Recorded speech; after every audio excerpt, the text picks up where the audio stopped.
Jaya Gauranitai, Gauranitai, Jaya Gauranitai, Jaya Gauranitai, Jaya Gauranitai, Jaya Gauranitai, Jaya Gauranitai, Jaya Gauranitai, Jaya Gauranitai, Jaya Gauranitai. Gauranitai, Jaya Gauranitai, Jaya Gauranitai, Jaya Gauranitai, Jaya Prabhupada, Jaya Prabhupada, Jaya Prabhupada, Srila Prabhupada, Jaya Prabhupada, Jaya Prabhupada, Jaya Prabhupada, Srila Prabhupada, Jaya Guru Deva, Jaya Guru Deva, Jaya Guru Deva, Srila Guru Deva, Jaya Guru Deva, Jaya Guru Deva, Jaya Guru Deva, Srila Guru Deva. Grandhara Śrīmad Bhāgavatam ki jai, Srila Prabhupada ki jai. All glories to assembled Hare Krishna, all glories to assembled Hare Krishna, all glories to assembled Hare Krishna, all glories to Shri Guru and Gauranga, all glories to Srila Prabhupada. Om Namo Bhagavate Vasudevaya. Namo Bhagavate Vasudevaya. Om Namo Bhagavate Vasudevaya. Namo Bhagavate Vasudevaya. Om Namo Bhagavate Vasudevaya. Vasudevaya. Narayanam Namaskritya. Narayanam Namaskritya Naram Chaiva Narottamam Devim Saraswatim Vyasam Tato Jayam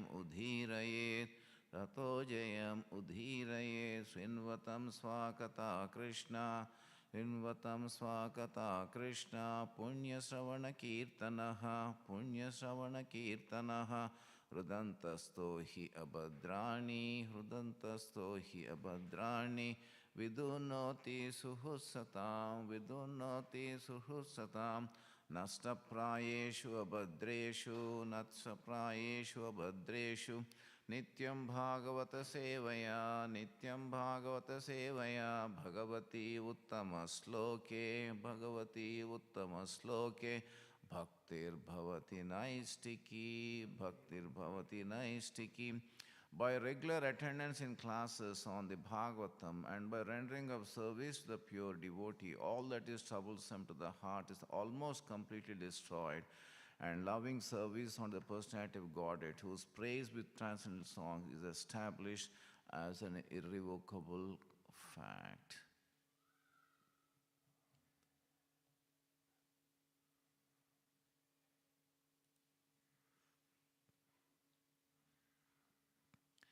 So we are discussing Canto 6, Prescribed Duties for Mankind, and Chapter 17, Mother Parvati Curses Chitra Ketu. Text number 9. Sri Sukha Uvacha Bhagavan Apitak Srutva Bhagavan Apitak Srutva Vasutva Prahasyagad Adhinrupa Prahasyagad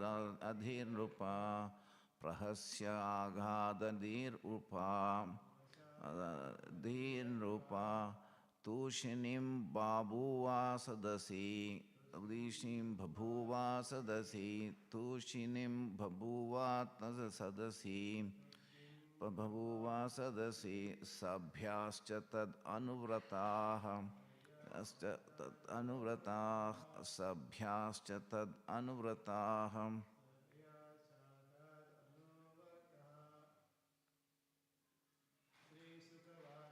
Sri Sukha Uvacha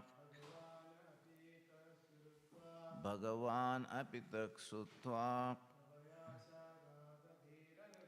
Prahasyagada dirnupa Tushnim bhabhuva sadasi Sabhyascha tad anuvrata Sri Sukha Uvacha Bhagavan apitak sutva Prahasyagada dirnupa Tushinim bhabhuva sadasi Sabhyascha tad anuvrata. Word to word meaning. Sri Sukha Uvacha. Sri Sukadeva Goswami said, Bhagavan, Lord Shiva, Api, also, Tat, that, Sutva, hearing, Prahasya, smiling, Aghadihi, whose intelligence is unfathomed,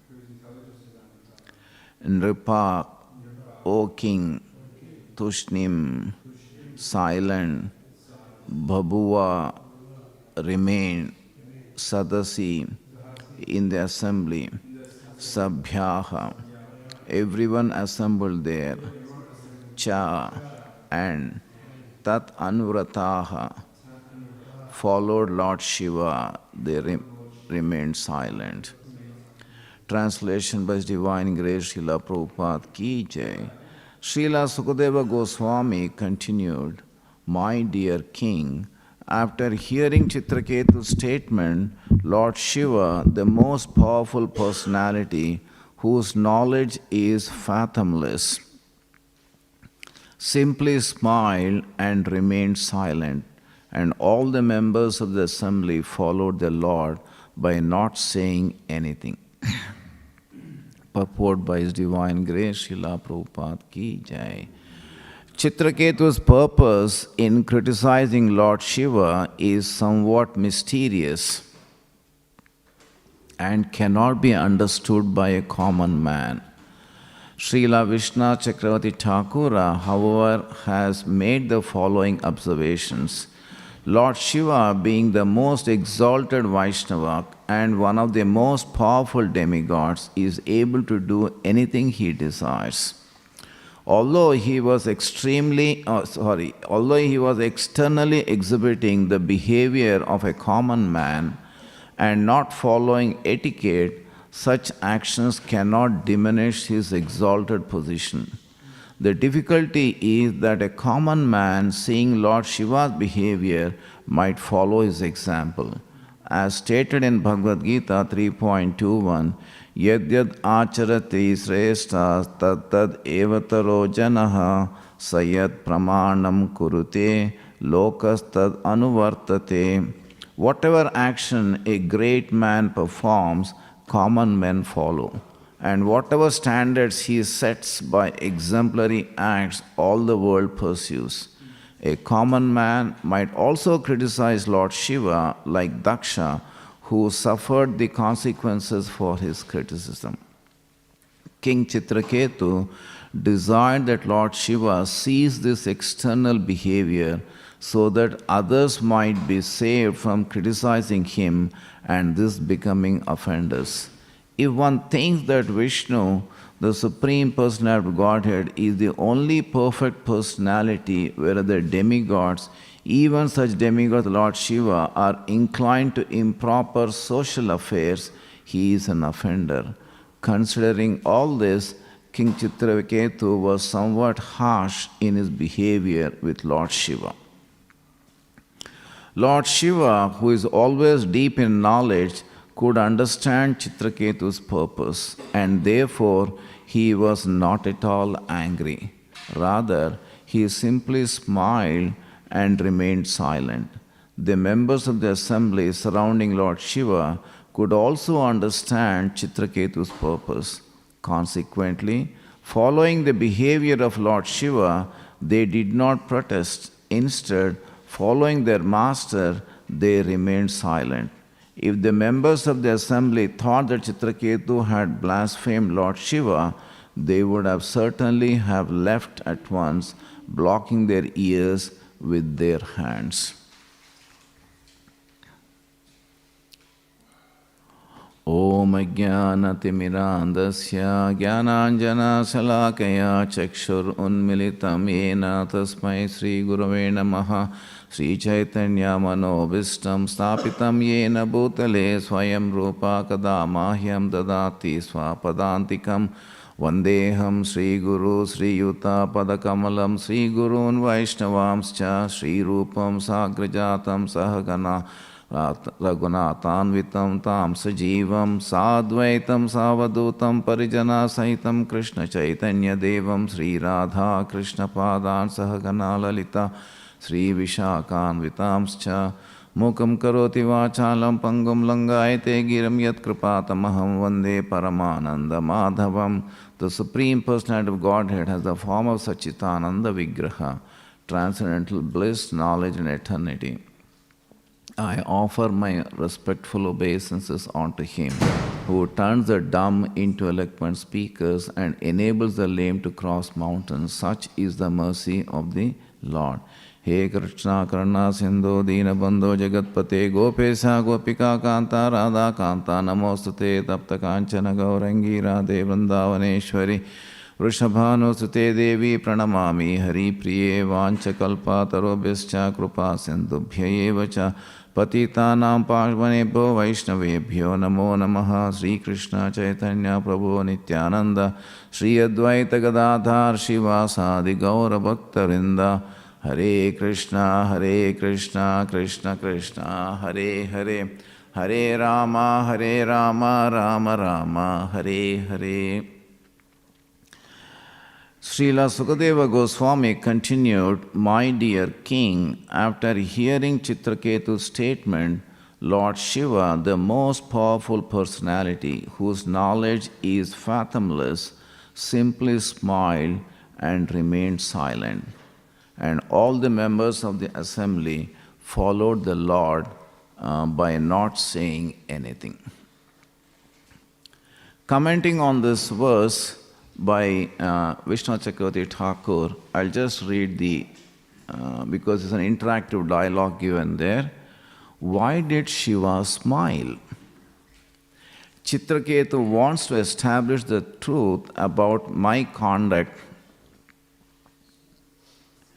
in this world. So Chitraketu wants to establish the truth about my conduct in this world because he had fathomless knowledge. What is fathomless? Unending. True. Thank you, Prabhu. Not fully explored, or dictionary says not totally understood. So the depth is so much that it's beyond the understanding of an ordinary person. So because he had fathomless knowledge, not understood by anyone, he understood Chitraketu's intention.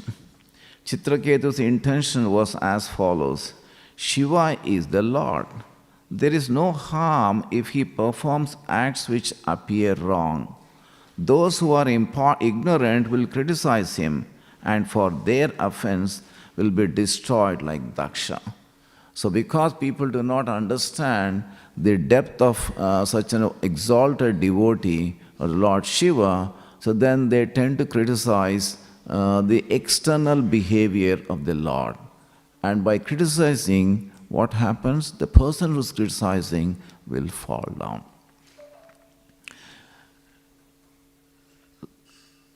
If today I can establish that he has proper conduct, it will be beneficial for the world. So Chitraketu is trying to benefit the world. For the sake of the world, he is trying to say what he has said. If today I can establish that he has proper conduct, it will be beneficial for the world. Vishnu benefits the world because he follows proper conduct. But Shiva is inauspicious because of his apparent misconduct. So Lord Vishnu conducts his behavior in such a way that no one can pinpoint a finger. But in the case of Lord Shiva, people can say that look at him. He talks about austerity, he's talking about philosophy, and then his wife is now sitting on his lap and then showing the external behavior which is totally contradictory to the internal mood of the person who is supposed to sit on a Vyasasana. So Shiva thought, and he should not have infamy. So Chitraketu's intention was that he should not have infamy. And even the modern world, it's more than the external action, the intention behind the action counts. Especially if you see the judgments coming from United States, most of the courts, they find that the person, if he does an act out of spurt of the moment, then the punishment given for such an act is much less than a premeditated action.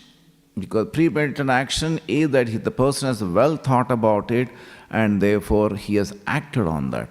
Whereas person in a mode of passion, he is reacting in a given situation and therefore that is instantaneous. It's not that the person thought about it and then therefore he has performed that activity. Normally, so therefore, we should cultivate our action or response to any activity in a way in which it benefits the other person. So therefore, one can react to the person. When somebody says something, I can react to that person.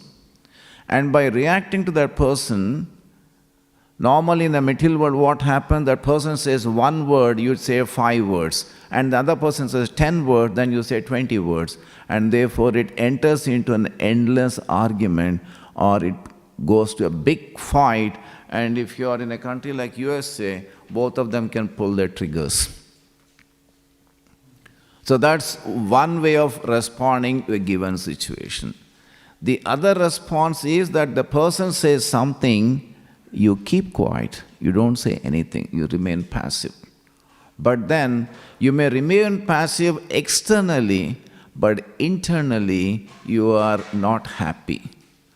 And the result is the person can continue to criticize you, and internally you continue to feel ill about the person, and in the consequence, neither of them gets benefited. So the better approach or the best approach would be, if the person is criticizing, you pray for him. The person may transmit material ill effects towards you or abuses you, but you should be able to transmit transcendental vibration. By transmitting transcendental vibration, there's a possibility over a period of time that person gets corrected. Because you are not maintaining any reactive mode, rather you are showing compassion, you are showing the responsive mode, and in that mode you are trying to lift him from his existing material consciousness. And that way it benefits that person, and it also benefits us, because we will not be placed in a similar situation again with that person in future. Because any event taking place in the material world has a cause, is a cause and effect reaction situation. So it's not that just like that for no reason somebody is abusing. I must have done something in the past to that person, and therefore today the person is reacting to me, and therefore if I have to square up the equation, better I transmit transcendental vibration, thus square up the equation, and in future will not have similar situations. It is said that psychologists say that when you are transmitting the vibration, the other person sometimes is receptive, although he may be anywhere. It's not that physically the person needs to be present. The person could be anywhere on the planet, and when you are sending, at that moment, if for any reason his receiver is tuned with you, he immediately catches that vibration. It's an interesting concept, but they say that it is possible. And that's the reason why you find that sometimes if your relative or your parent, they say that I'm expecting your call and I've received your call. And they say that Geo for 100 years. It's the blessings they give. Does that happen to anyone? You parents or somebody, you say that, okay, I'm going to give a call, I'm going to give a call. And when you give a call, suddenly the parent says that, well, I was expecting your call and there I've received it. So therefore that means that you're transmitting, or your transmitter and the receiver are synchronized, and at that time they picked up the signal. Now when they are not synchronized, it's still you're transmitting, the receiver will receive, maybe not online, but offline.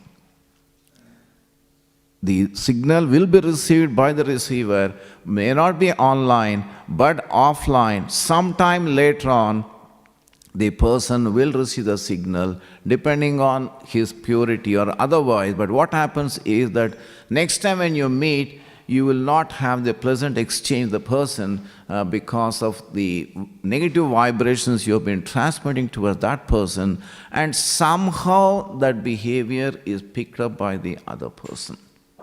This is the interesting psychology we find modern science accepts it.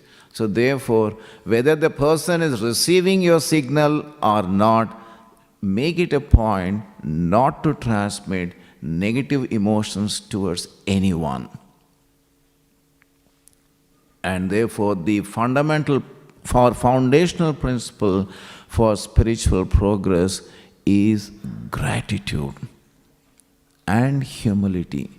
These are the two pillars on which we can progress in our spiritual journey. Whatever we have in our life, be grateful. Be grateful to the Lord. Be grateful to the devotees. Be grateful to every living entity that has facilitated your current existence. And with that gratitude, you try to naturally cultivate the sense of humility. And in that, on that platform, you will never transmit negative emotions to anyone. So, but Shiva is inauspicious because of his apparent misconduct. He should not have infamy. So this was the intention of Chitra Ketu, and therefore that's how he tried to say to Lord Shiva. Then Shiva thought, I'll not become angry at his harsh words, which are beneficial for the world. The assembly, understanding Shiva's intention, also remained silent and did not become angry. If his intention had been to criticize Shiva, the assembly would have blocked their ears and left. Normally we say, Shiva, Shiva, whenever somebody is talking harshly, at least coming from traditional South Indian culture, we used to say if somebody is scolding you or somebody is abusing you, immediately you close your ears and say Shiva, Shiva. Or you say Vishnu, Vishnu. Normally we don't, at least I have not said Vishnu, Vishnu, but we always used to say Lord Shiva, Shiva. Anyone remember saying that? Because now we say Hare Krishna, Hare Krishna. But in those days that was the culture in which I was brought up. And it is said, Vishnu Chakravarti Thakur continues with the verse 10.74.39. Bhagavan nindanam srutva dushaham tat sabhasadaha karnau pidhaya nirjagmuhu saptas chedipam rusa. Upon hearing such intolerable blasphemy of the Lord, several members of the assembly covered their ears and walked out, angrily cursing the king of Chedi. So if our comments are really with envy in our heart, then obviously the other person's reaction would be different, and equally the audience would have angrily responded. But here we find Lord Shiva was not angry, and seeing their master's mood, even the participants, the devotees, they knew that it was not with an intention of envy, or with the envy in the heart, that Chitraketu was trying to criticize Lord Shiva. And Prabhupada in his opening statement says, purport, Chitraketu's purpose in criticizing Lord Shiva is somewhat mysterious. What does the word mysterious mean?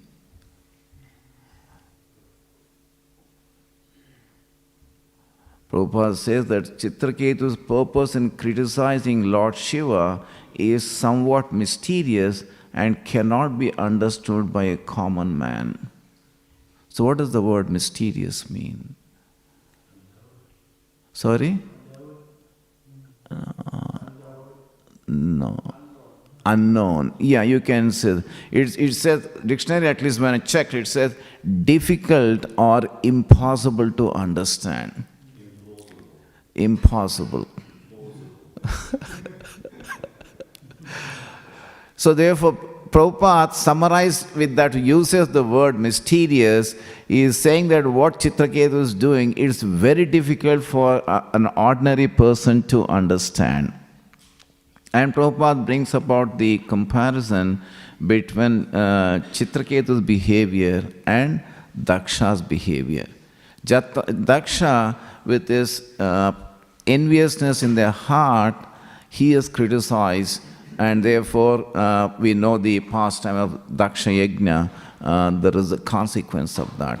But whereas in this case, when Chitraketu is criticizing, Lord Shiva is not taking with the attitude that this person, who is he, is going to criticize me, because he understood, because of his fathomless depth of knowledge. His depth of knowledge was so high. I remember in a native place, you have to, for taking out water from the well, you drop the bucket at the end of the rope. First time when I went to my native place, because I grew up in Hyderabad, but native place we frequently go for marriages, functions.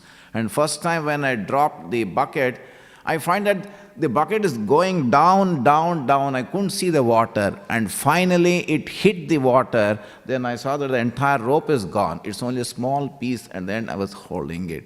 So therefore it means that it's so deep, the well. So similarly, Lord Shiva's understanding is so deep that he could understand the intention of Chitraketu.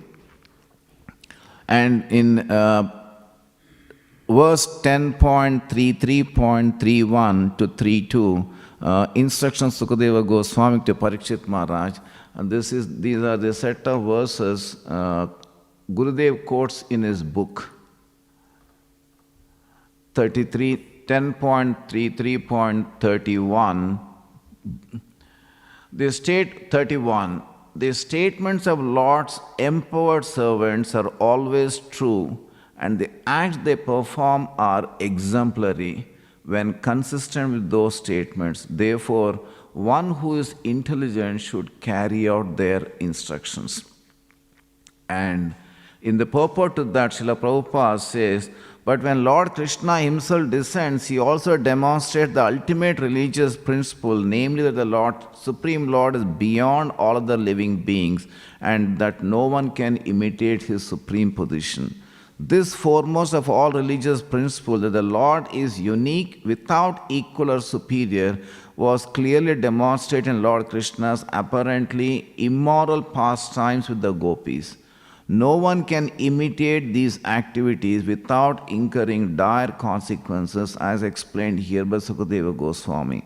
One who thinks that Lord Krishna is an ordinary living being subject to lust, or who accepts his rasa dance as admirable and tries to imitate it, will certainly be vanquished, as described in the text 30, previous one. One who is not a great controller should never imitate the behavior of ruling personalities, even mentally. If out of foolishness an ordinary person does imitate such behavior, he will simply destroy himself, just as a person who is not Rudra would destroy himself if he tried to drink an ocean of poison. And finally, 32, my dear Prabhu, when these great persons who are free from false ego act piously in this world, they have no selfish motives to fulfill. And even when they act in apparent contradictions to the law of piety, they are not subjected to sinful reactions. So therefore, one should not judge the behavior of especially an exalted devotee. For that matter, one should not judge anyone unless we are authorized. One of the devotees, he was narrating to me that because of him, he committed a mistake in the temple, and because of that, certain facilities which was being provided to the devotees has been withdrawn. And he went and said to his other devotee, to whom he considers as his elder brother. So once he was saying that, Prabhu, I consider that Prabhu as my elder brother, and I told him this is what has happened.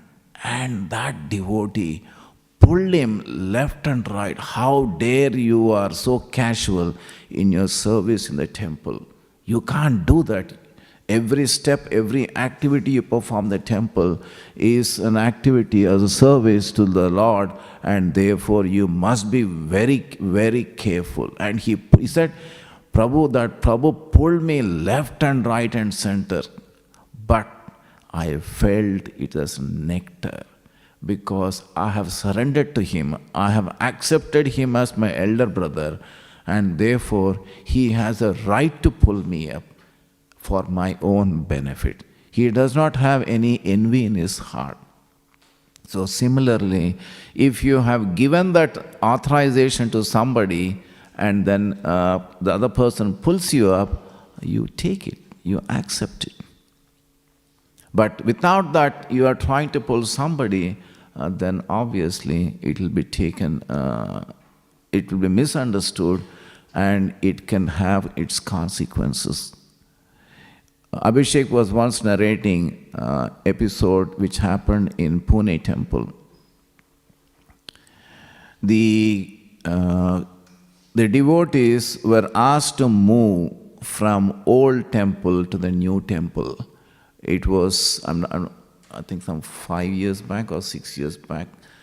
And the 2 days before the inauguration of the temple, the brahmacharis, everyone was asked to move to the new temple. And for 48 hours, they did not have any sleep. They moved the entire temple from old temple to the new temple. And just 2 days before, His Holiness Gopal Krishna Goswami Maharaj called, I believe, Radhesham Prabhu and said, please move back to the old temple. Because 2 days later, the temple, Indian President Abdul Kalam was about to inaugurate the temple, and they have heard that there's a possibility of a terrorist attack. And Radhesham Prabhu said yes. And the message was transmitted to the devotees, the brahmacharis.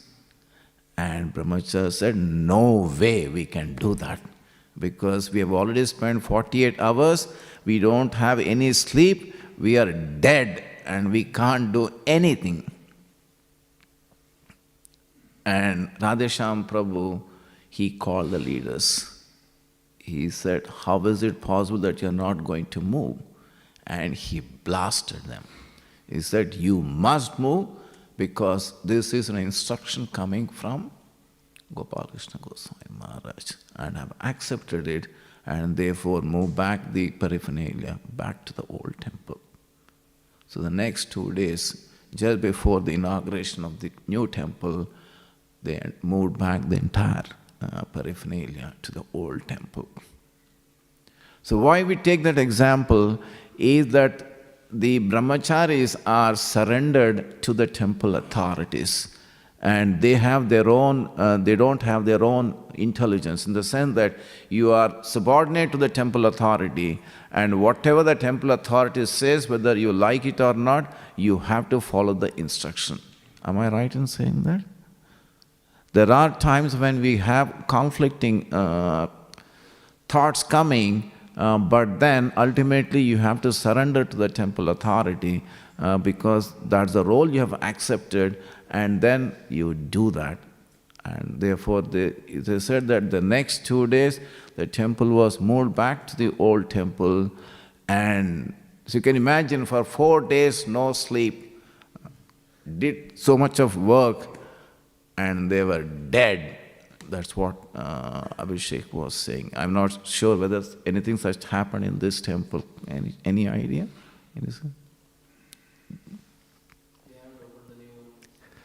Oh, okay. Yeah. Because when we try to criticize an exalted devotee, then Guru Maharaj says in his purport on this verse that 2 things can happen, or one can commit 2 mistakes. Either you try to imitate that great person. So somebody can say that, well, Lord Shiva has done it, why not equally I can also do similar activity, or criticize those actions. So either way, it's a fall down. Imitating, I think if we use the Hindi word, it gives actually, it touches our heart, because imitation in Hindi we call as nakli. So it's not asli, it is nakli. So when you say nakli, then it hits you that this is not the truth, or this we can't do it. Like in kitchen, I think Savior Bhagavan Prabhu said, he understands that we sometimes, instead of saffron, which is the actual coloring agent and the flavoring agent, we use a nakli item or an artificial item, which is not supposed to be used, but we sometimes tend to use it. It's an imitation. And once I was traveling from Flinders Street Station towards Glen Waverley, there was a mother with her son, I think 13, 14 years. And she was trying to control the boy. And what was the boy saying? Krishna can have, he moves with the girls, and he has so many girlfriends, why not I should have a girlfriend? I too want a girlfriend. And because she looked at my body, my hair, she thought, well, this guy is from India. And she is also from India. She was saying, what can I do? This boy, he harasses me that he wants to behave like Krishna. And he too wants at the age of 13, 14 years a girlfriend. And no matter what I tell him, he doesn't understand. So this is what the material world is. So we should be very careful in how we behave, and therefore, as a child, I remember my parents used to say always, I think people coming from Andhra, this is a typical statement, they tend to say that, follow what Rama did, but follow the instruction of Lord Krishna. Don't reverse it. If you do what Krishna has done and follow Rama's instruction, it's not conducive for your spiritual growth. So if you want to grow spiritually, you should do what Rama has done and then follow the instruction of Lord Krishna. Then you are following the proper path or the etiquette, and you'll grow spiritually. And we find that even when you are watering the plants, it's an interesting biological concept. Or a botanist, they say, you must have heard that. You take 2 plants, for one plant you pour water with love and affection. The plant grows. Whereas the other plant, you pull up, you scold, you abuse, and you pour the plant. After a while, the plant disappears. Has anyone heard this part? This is a... So therefore, why? Because this person is criticizing with the envy in their heart. And Prabhupada always says that we are in the material world because of envy. And what do we mean by envy? What do we mean by envy?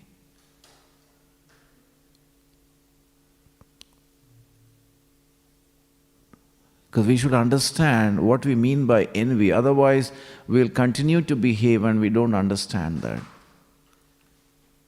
Envy is something that you can't attain. It's different to jealousy. If I'm envious of somebody, something, if they can do something which I'll never be able to do, I'm envious. If I'm jealous, I can maybe change that. I can put myself in the same position. But if I envy, it's something I know I can't attain. Okay. Typically we find that enviousness comes because of comparison. I compare myself with others. And when I'm comparing, when I find other person better than me, then I feel the enviousness in my heart. So you can, I think, you can say that jealous is a passive emotion which is there within the heart. You don't express it out. Whereas enviousness is an external activity, you show it. If someone is having maybe a good mobile and I don't have that mobile and I'm jealous or envious of that mobile, when he is not around, I may try to break that mobile.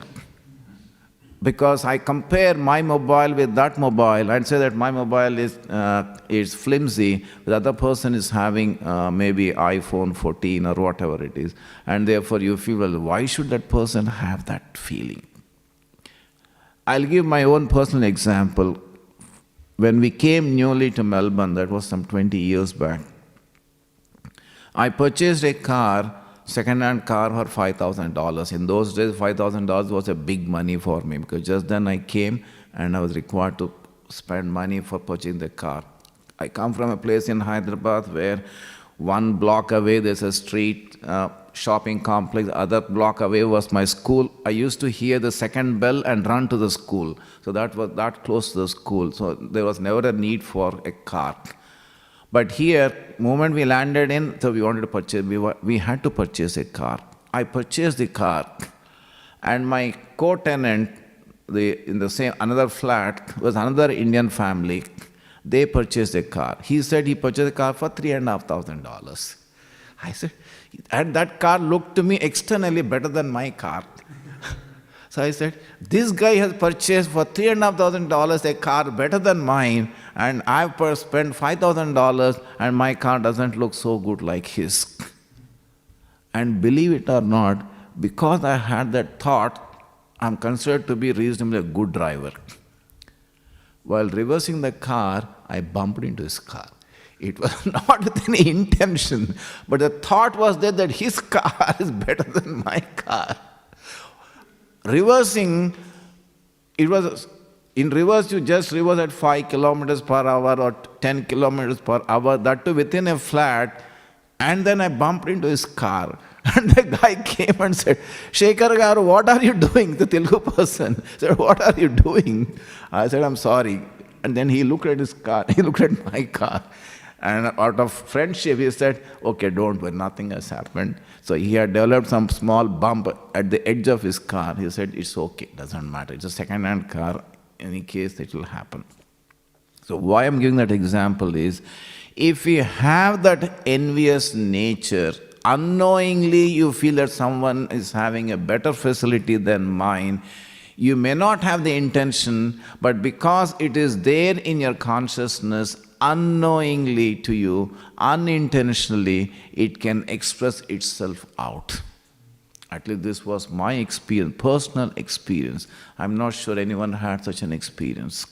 Anyone had such an experience? Okay. And then we have the verse of a Vaishnava. This is from Adi Leela 8.39. Srila Prabhupada quote, one should not hear anything about Krishna from a non-Vaishnava. Milk touched by the lips of a serpent has poisonous effect. Similarly, talks about Krishna given by a non-Vaishnava are also poisonous. So therefore one should be careful from whom are we hearing. But in this case, Chitra Ketu is not a Vaishnava. He is a Vaishnava because he had darshan of Lord Shankarshan. And yet he is saying something, criticizing, which means that there's a higher reason, higher purpose, and therefore he is commenting, and hence one should not take that as an example for our own behavior. There's an interesting story I had seen in a video clipping just to understand, because here this is the enviousness, and Bhaktivedanta Thakur says that enviousness includes all other material contaminations. If we have that envious nature in our heart, it has all the contaminations. What are other contaminations?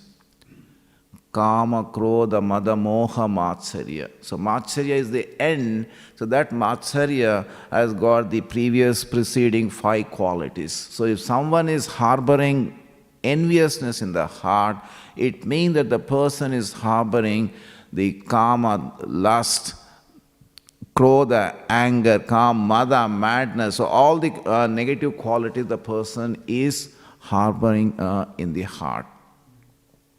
So here was the Śrīmad Bhāgavatam was being recited in a village, and there was a rich man in that village, and his wife used to always tell him, why don't you go there and hear Śrīmad Bhāgavatam? You have been making a lot of money, but you never hear. This money is not going to come with you. Please go and attend the class. You'll get something out of it.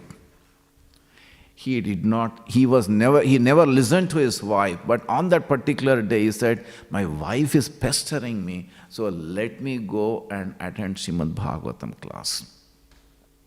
And he took his shawl. He was a rich person, so with all attire he went there. The villagers, suddenly they were surprised to see this person coming, but they were happy that this person is coming. One gentleman said, Aiye, so please come. So you say somebody coming to temple, they say, Aiye, please come.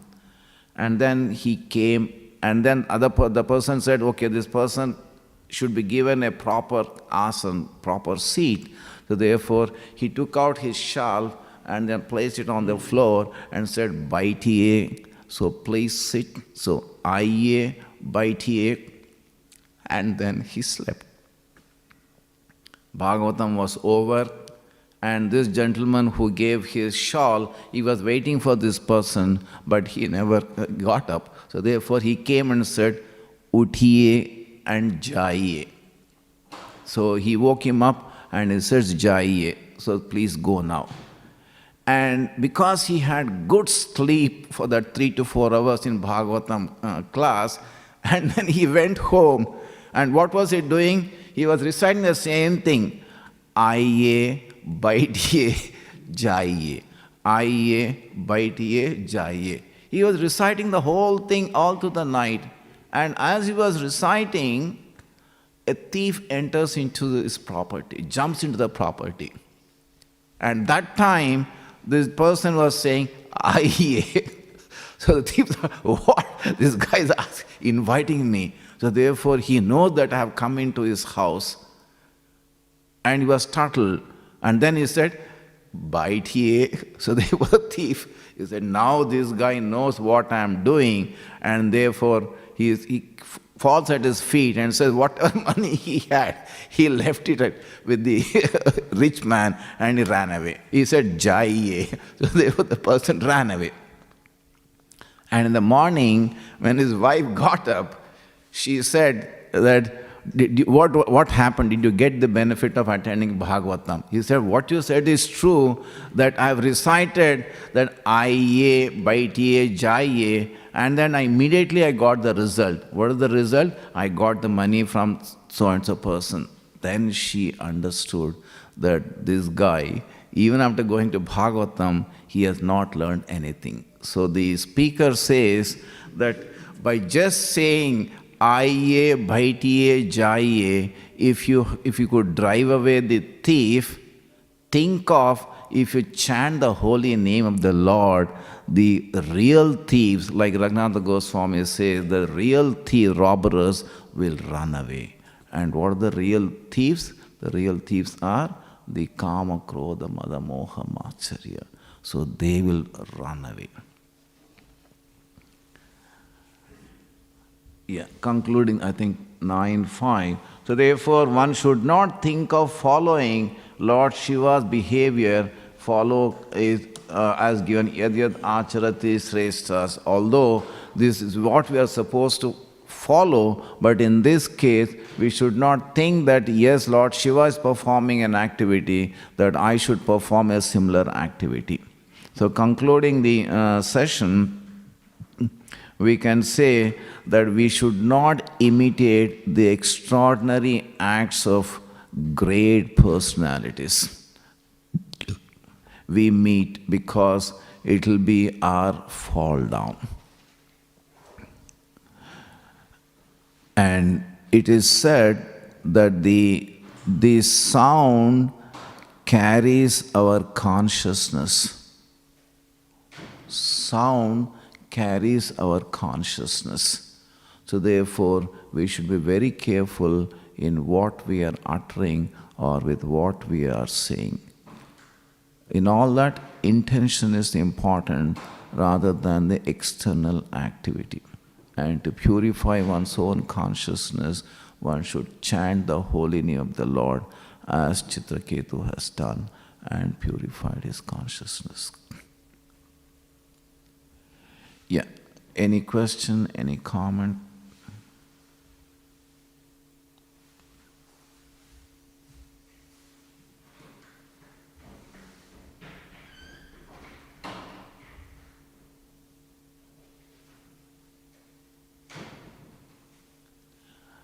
Grandhara Śrīmad Bhāgavatam ki jai, Srila Prabhupada ki jai.